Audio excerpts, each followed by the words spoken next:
మీ కళ్ళంటే కన్నీళ్ళు ఎందుకు రావాలో తెలుసా? నిజంగా దేవుడు చూడాలని ఏడండి. ఎవరు చూడకుండా గదిలోకి వెళ్ళి ఏడవడు పర్వాలేదు. కొంతమంది బయట అందరు చూస్తే ఏడుతున్నారు, లోపలికి వెళ్ళి ఏడుతుంటారండి. నిజంగా దేవుడి కోసం అలా ఏడ్చేవాళ్ళు ఉన్నారా? సమాజం కోసం అలా ఏడ్చేవాళ్ళు ఉన్నారా? నేను ఏడిస్తే నా ఎందుకు ఏడుస్తున్నాను ఆయన వచ్చి పట్టించుకోవాలి, కరిగిపోతారండి ఏడుపుకి. ఆయన దేవుడి కోసం ఏడండి. నిజంగా మీ ప్రశ్నకు జవాబు దొరుకుతుంది. నిజంగా ఆయన కోసం ఉండాలా ఏడుపు, దొంగ ఏడుపు అవ్వకూడదు. అది ఆ కంటి నీటికి విలువ, ఆ కంట నీటికి ఆకర్షణ ఉంది. అంత విలువైనవి మీ కంటిలో నుంచి కారే నీళ్లు. ఈ పనికిరాని దానికోసం ఖర్చుకండి, వద్దు, వేచి చేయకండి. అవి బుడ్డిలో పట్టుకుని విలువైన కంటి నీరు తన కవిలో రాసుకుని, తన పుస్తకంలో రాసుకుని కంటి నీరును గురించి ఎందుకండి పనికిరాని వాటి కోసం ఏడ్చి మీ కంట నీరు ఎందుకండి వృధా చేస్తారు? వృధా చేయకండి. విలువైనవి ఆ కంటి నీరుకు, ప్రతి బుట్టుకి విలువ.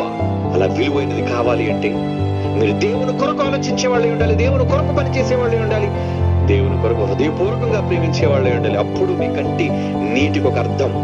ప్రార్థన చేస్తారు కొంతమంది, ప్రభువా నా కూతురు డాక్టర్ అయిపోవాలి ప్రభు. ఏడ్చేవాళ్ళు దౌర్భాగ్యమైన ఏడ్పులు ఏడ్చే దిక్కుమాలిన తల్లిదండ్రులను సిగ్గుపడండి. మా అమ్మాయి డాక్టర్ అయిపోవాలి, నా కొడుకు ఇంజనీర్ అయిపోవాలి, ఐఏఎస్ ఆఫీసర్ అయిపోవాలి. చే వాటి కోసం పెడుతారా? చర్చిలో ప్రార్థనలు చూసి ఏడ్చేవాళ్ళు ఉన్నారు పిల్లల కోసం. కానీ నా కొడుకు సేవకుడు అవ్వాలని ఏడ్చేవాళ్ళు ఎవరున్నారు? సేవకుడా? అదెందుకు? చిన్న చూపు.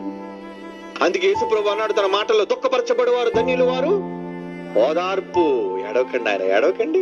ఎవరైతే దేవుని కొరకు దుఃఖపడతారో, ఎవరైతే దేవుని కొరకు కన్నీళ్లు పెట్టుకుంటారో, ఎస్, వాళ్ళు ఓదార్చబడతారు. మత్తయి సువార్త 5:4 ఆయన పని కోసం ఏడవండి, ఆయన రాజ్య వ్యాప్తి కోసం ఏడవండి. మీరు ఓదార్చబడతారు. ఇక మీ కళ్ళంట కన్నీరు రానివ్వడు. అది మీ కన్నీటి కొన్న విలువ. కానీ దేవుని కోసం ఏడుస్తారా? అయితే మీకు సంతోషం.